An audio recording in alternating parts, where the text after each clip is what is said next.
Pemirsa, memasuki H+5 Lebaran, arus balik di Pelabuhan Bakauheni Lampung Selatan membludak. Penumpang harus menunggu selama 2 jam untuk bisa naik ke kapal penyeberangan menuju Pelabuhan Merak. Ribuan pemudik yang didominasi oleh pekerja dan mahasiswa memadati ruang tunggu hingga area dermaga Pelabuhan Bakauheni.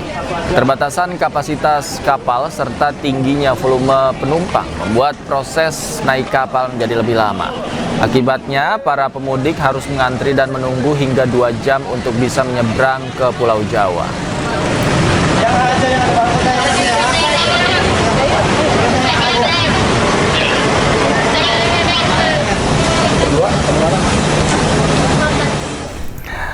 Pemirsa, arus balik di gerbang tol Cikatama ramai dan lancar. Sistem satu arah nasional resmi dihentikan kemarin sore. Gerbang tol Cikatama ramai dan lancar. Skema lalu lintas sistem satu arah nasional telah resmi dihentikan, namun kontraflow masih bersifat situasional melihat dari situasi lalu lintas. Sebanyak 8.000 kendaraan melintas dari arah tol Trans Jawa menuju Jakarta melalui tol Cikatama.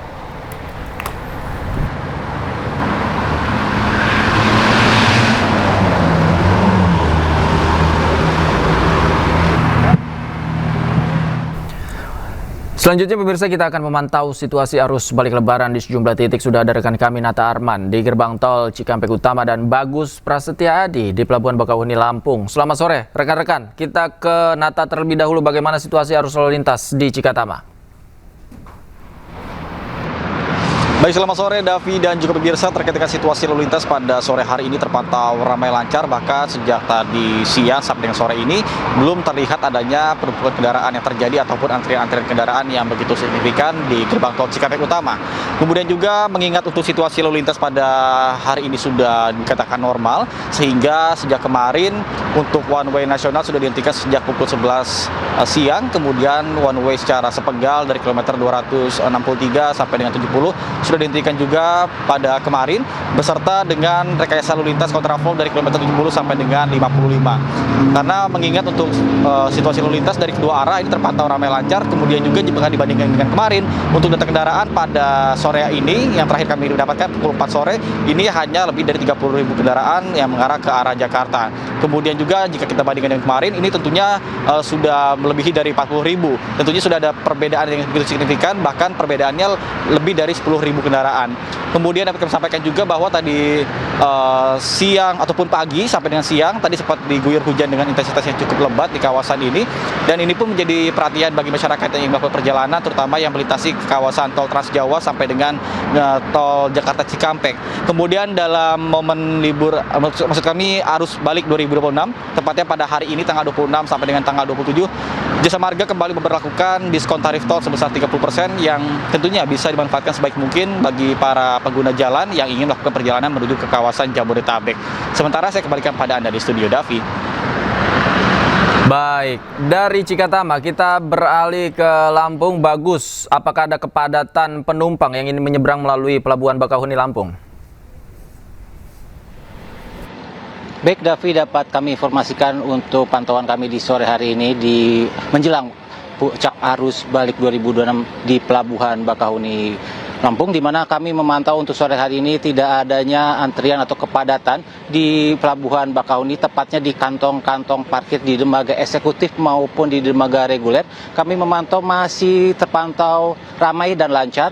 Dibandingkan tadi siang, memang kami juga melihat adanya antrian penumpang di bagian tiket penumpang, yang dimana itu antriannya sampai 2 jam untuk masuk ke kapal. Namun untuk sore hari ini kami memantau sudah ramai dan lancar, di mana ASDP memberikan info kepada kami bahwa untuk data sore hari ini untuk penumpang sendiri sudah ada 36.107 penumpang dan juga ada 8.812.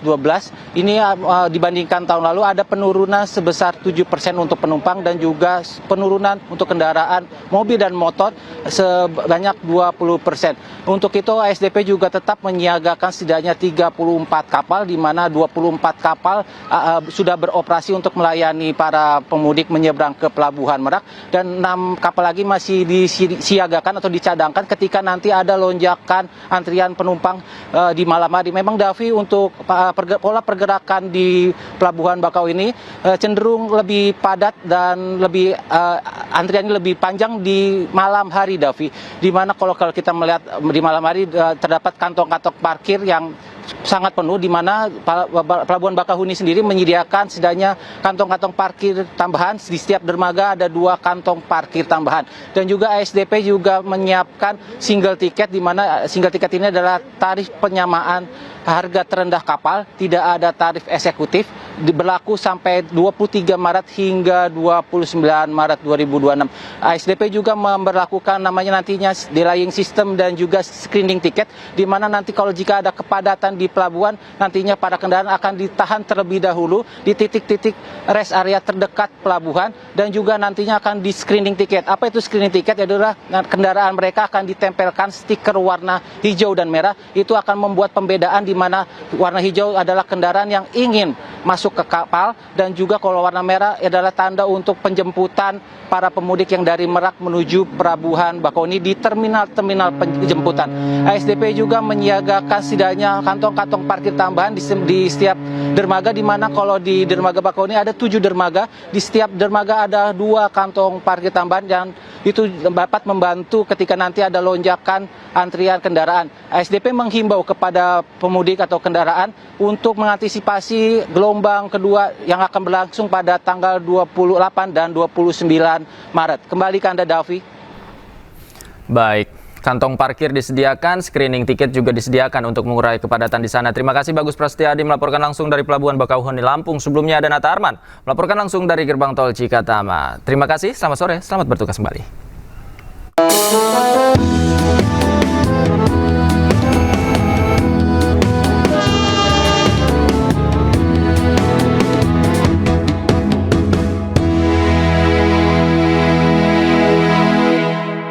Dipersembahkan oleh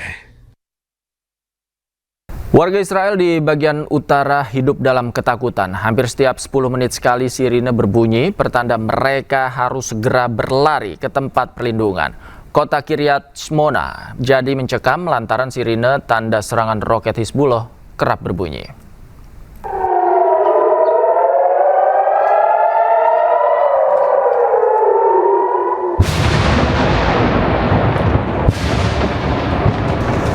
Mencekam, itulah suasana di kota Kiryat Shmona, Israel Utara. Warga Israel hidup dalam ketakutan di tengah serangan roket Hizbullah. Warga Israel Utara menjadi cemas karena merasa jadi sasaran serangan lintas batas Hizbullah yang secara rutin terus berlangsung sejak perang AS Israel dengan Iran 28 Februari lalu. Menurut warga setempat, setiap 10 menit ada alarm yang mengharuskan mereka pergi ke tempat perlindungan. Komando Pertahanan Dalam Negeri mendesak warga untuk patuh tetap berada di tempat perlindungan. Beberapa hari sebelumnya ada ledakan besar, sebuah roket yang menghantam beberapa rumah di kota tersebut. Clear the area. But what I want to emphasize is the rocket that was used here is a cluster missile. This has one purpose and one purpose only, to maximize civilian damage and casualty counts. So we call on the public, continue listening to instructions of the Home Front Command and the Israel Police, stay close to protected shelters. When sirens go off, go in protected shelters. We've seen this save lives time and time again. Sebuah ledakan terjadi di Gaza Tengah. Diduga ini adalah serangan Israel ke daerah tenda-tenda pengungsi. Akibat ledakan ini 1 orang tewas dan 7 orang lainnya terluka.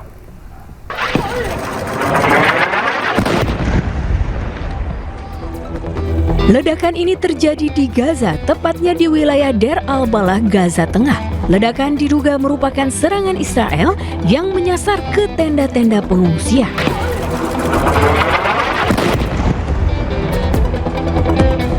Ledakan yang diduga serangan itu mengenai sebidang tanah kosong yang berdekatan dengan deretan tenda pengungsi. 1 orang tewas dan 7 lainnya terluka. Sementara itu, militer Israel belum memberikan komentar terkait serangan di daerah tersebut. Perang di Gaza sudah dimulai sejak 7 Oktober 2023 setelah Hamas melakukan serangan mendadak terhadap Israel. Sementara itu pemirsa, pakar geopolitik Wibawanto Nugroho mengatakan Amerika butuh dukungan rakyat Iran untuk mengganti rezim. Untuk itu, Amerika Serikat mengambil opsi negosiasi untuk menghindari dampak yang lebih luas akibat perang yang telah terjadi. Ya, Trump kan sebelum mengatakan, pertama, dalam 48 jam akan mematikan semua listrik di Iran. Itu kan nggak terbukti. Nah, akhirnya di-backup dengan kami sedang negosiasi. Nah, kalau dalam 5 hari tidak diikuti kemauannya, apakah akan dilakukan itu? Itu akan worst options bagi Presiden Trump, ya, karena itu akan menjadi trigger terjadinya konflik yang eskalasinya itu meningkat dan ada perluasan geografis gitu loh. Nah, jadi ini berat buat Trump. Jadi sekarang Amerika dalam posisi mengambil opsi yang bad dan worst. Itu poinnya, Mbak. Oke. Jadi kalau yang benar buat Amerika itu adalah sekarang buying time.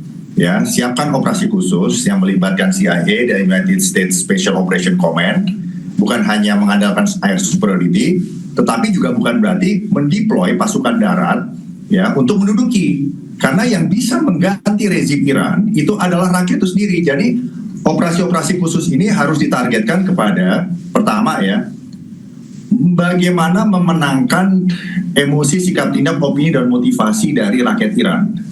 Nah, kalau rakyat Iran solid enough, cukup solid, cukup determinatif untuk bisa mengganti rezim yang ada sekarang, untuk mengadakan suatu perubahan internal, sehingga Iran itu walaupun tetap ada tidak sama dengan Israel, dengan negara-negara Arab Saudi, dengan Amerika, penyelesaian ketidaksepakatan itu bisa dilakukan dengan cara-cara yang less violent, gitu loh.